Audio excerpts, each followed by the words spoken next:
students. Today we are going to learn about the types of media for bacterial growth. This is one of the Unit 2 topics. So we are going to learn about the ancient discoveries, the ancient mediums which were discovered by the earlier scientists, as well as the advancement in the media development since then. So there are at least 5 different types of media which has been categorized so far. That's a crude media, the semi-synthetic, synthetic, and in special media you have 2 different types, the enriched and the enrichment medium. And the special purpose medium, there are again 2 types, selective, differential or indicator medium. So first we'll actually run through the simple medium, which is also called as basal medium. And this actually forms the basis of most medium, which is prevalent today. It's actually used for the study of pathogenic bacteria. And this includes peptone water and nutrient broths.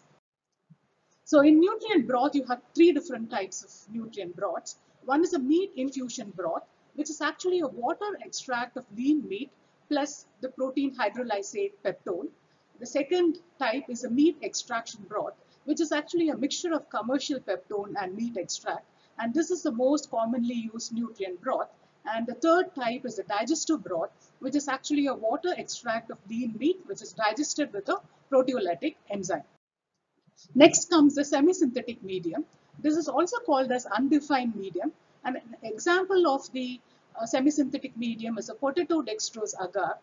Here, the exact chemical composition is unknown. That's why it's called as undefined medium. Next comes the synthetic medium. So this is actually a chemically defined medium. And you can actually prepare this medium by actually taking known amounts, known composition of pure chemicals, and then making the broth. And then if you add the agar, then it becomes the synthetic agar. So one well-known example is the Sapec Dox medium. And what is the usefulness of the synthetic medium? It's widely utilized for research purposes, and it's also utilized for the study of metabolic pathways, especially if there are any additional metabolic requirements. And the synthetic, simple example of the synthetic medium, where the composition is approximately known as the simple peptone water medium, which contains 1% peptone and 0.5% sodium chloride in water. So next we are moving on to the special medium. This is also called as enriched medium, and an example of that is the blood agar. This is actually used for isolation of streptococcus. So you'll be able to differentiate different strains of streptococcus by utilizing the blood agar medium. So you can differentiate organisms based on whether they are alpha, beta or gamma hemolytic. The next type of enriched medium is a chocolate agar medium, which is used for isolation of Neisseria species. Example is Neisseria gonorrhea, the one which causes gonorrhea in human beings, and Haemophilus species, Haemophilus influenzae. And the third type of enriched medium is that discovered by the scientist Baudet Gengu. And this is used for isolation of Bordetella pertussis, which causes whooping cough in children. And you have the Loeffler's serum slope, which is used for isolation of Corynebacterium diphtheriae. So the other type of the special medium is the enriched medium, which has got a number of usefulness. Because it actually meets the nutritional requirements of fastidious organisms. Because certain fastidious organisms, they need specific nutritional requirements. So the enriched medium will take care of the nutritional requirements which are needed for the fastidious organisms. So substances can be added to the basal medium like blood, serum and egg. And by using this enriched medium, you will be able to exact the nutritional needs which are required for the growth of certain bacteria. So so we already learned about the blood agar medium and how you're able to differentiate strains is actually shown in this particular slide. So the Streptococcus pyogenes is actually displays beta hemolysis, and the Streptococcus pneumoniae actually shows alpha hemolysis. So beta hemolysis indicates complete lysis of the red cells which surrounds the colony. Whereas in the case of alpha hemolysis, there's only partial or green hemolysis in the red cell hemoglobin. And like especially E. coli, it shows gamma hemolysis. So the colonies show neither typical alpha or beta hemolysis. So the colonies, which is seen in the right extreme, shows only slight discoloration in medium, which is seen in the case of the gram-negative bacterium E. coli. So with this blood agar medium, you can actually differentiate two strains of Streptococcus pyogenes and Streptococcus pneumoniae. So next comes the special medium and the enrichment medium. So we have already learned about the enriched medium. Now we are moving on to the enrichment medium. So there are two different kinds of enrichment medium, tetrathionate and selenite broth. So tetrathionate broth is utilized for the isolation of salmonella, and selenite broth is actually utilized for the isolation of Shigella dysenteriae species. So these tetrathionate actually inhibits the growth of the coliforms, that is a lactose fermenting bacteria, but then it allows typhoid and typhoid bacillus to grow freely. And next is the alkaline peptone water, which is actually used for the isolation of Vibrio cholerae, which causes cholera in human beings. So the usefulness of the enrichment medium. So a number of growth factors can be added in an enrichment medium, which will actually enhance the growth and recovery of the desired microorganism. And it will actually inhibit unwanted bacteria so that it will only promote the growth of the desired microorganism. And it will actually support growth of microorganisms whose nutritional requirements do not exceed that of the wild type, which is actually the prototype. An auxotroph is quite different from the wild type or the prototroph in that it will need an additional nutrient for its growth. Example, an amino acid. There are a number of amino acid auxotrophs like histidine auxotroph, leucine autotroph. So they will need the additional, you need to actually supply the amino acid histidine in the case of a histidine auxotroph, whereas the prototroph, the wild type, will already have the amino acid for its growth. Whereas for the auxotroph, you need to actually provide the leucine amino acid in the case of a leucine auxotroph. So next comes the last type of medium, which is actually the special purpose medium. So on the basis of application and the function, the special purpose medium is classified as selective medium and differential or indicator medium.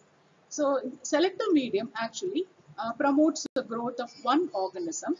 At the same time, it will retard or inhibit the growth of the other organism. In the case of differential or indicator medium, that can distinguish or differentiate organism which is growing together from a culture. So the purpose of the selective medium is actually utilized to facilitate recognition, enumeration, which is counting the colonies, and for isolation of certain types of bacteria. So especially for isolation of Neisseria gonorrhea from a clinical specimen. So normally you will actually have a medium which will contain certain antibiotics.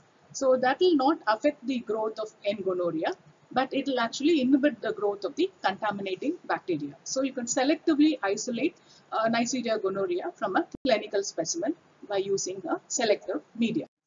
And so there are certain chemicals or dyes which can be added as an enrichment in a selective medium.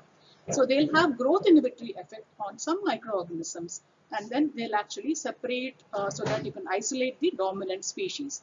So since time immemorial, a number of chemical dyes like malachite green and crystal violet have been used in selective media, which will inhibit the growth of bacteria and yeast.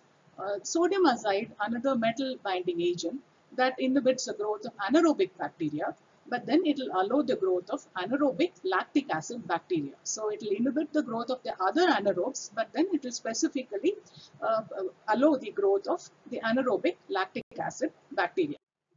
So a well-known example of the selective media is a McConkey agar, which is actually utilized for isolating E. coli.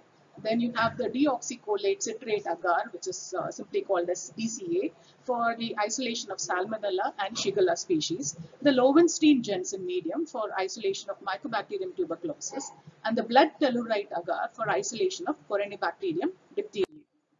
So what you see here is the usage of the blood tellurate agar, and you can typically see the colonies of the diphtheria bacilli in the blood tellurate agar towards the left.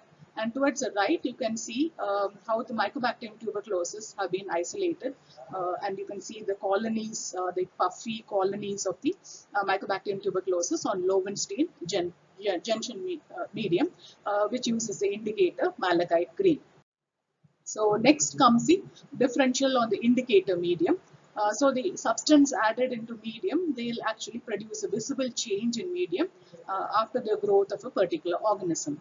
So they utilize the eosin methylene blue complex, because EMB is utilized in the differential medium, which will actually form the eosin methylene blue complex. So when E. coli grows on the EMB medium, it will actually impart a metallic sheen, mainly due to the precipitation of the eosin methylene blue complex, whereas the other enteric pathogens which are present in the gut as well as the gut microflora, they do not show any metallic sheen. So you'll be able to differentiate E. coli from other enteric bacteria.